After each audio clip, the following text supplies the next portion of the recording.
സമാധാനമില്ലടോ ഇന്നൊരുത്തനും. ഒരാൾക്ക് ഇന്ന് സമാധാനമില്ലാതെ പോയി. അതിന്റെ കാരണം എന്താ?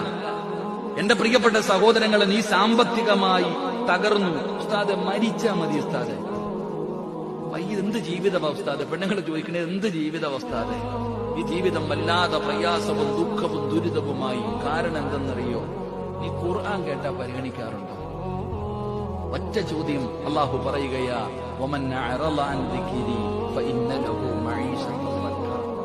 അള്ളാഹു നിന്റെ ദുനിയാവിലെ ജീവിതം അങ്ങ് ഇരുട്ടാക്കും, ഞെരുക്കമാക്കും. നീ ഖുർആൻ കേട്ടാ പരിഗണിക്കും? അത് പരിഗണിക്കത്തില്ല. പിന്നെ അള്ളാഹ് നിന്നെ സുഖത്തോടെ ജീവിക്കാൻ വിടുമോ? അള്ളാഹുവിന്റെ വിശുദ്ധമായ ഖുർആൻ കേട്ടിട്ട് നീ പരിഗണിക്കാറുണ്ടോ? നീ പരിഗണിക്കാതെ ഇതൊക്കെ നിസ്സാരമായി തള്ളിക്കളഞ്ഞിട്ട് നീ നടന്നപ്പോ അള്ളാഹ് നിന്നെ ഞെരുക്കാൻ തുടങ്ങി. നിന്റെ കച്ചവടം പോയി, നിന്റെ മനസ്സമാധാനം പോയി, നിന്റെ സന്തോഷം പോയി, നിന്റെ വീട്ടിലെ ബറക്കത്ത് പോയി, സർവ്വതും പോയി. നിന്റെ ജീവിതം അള്ളാഹു ഞെരുക്കം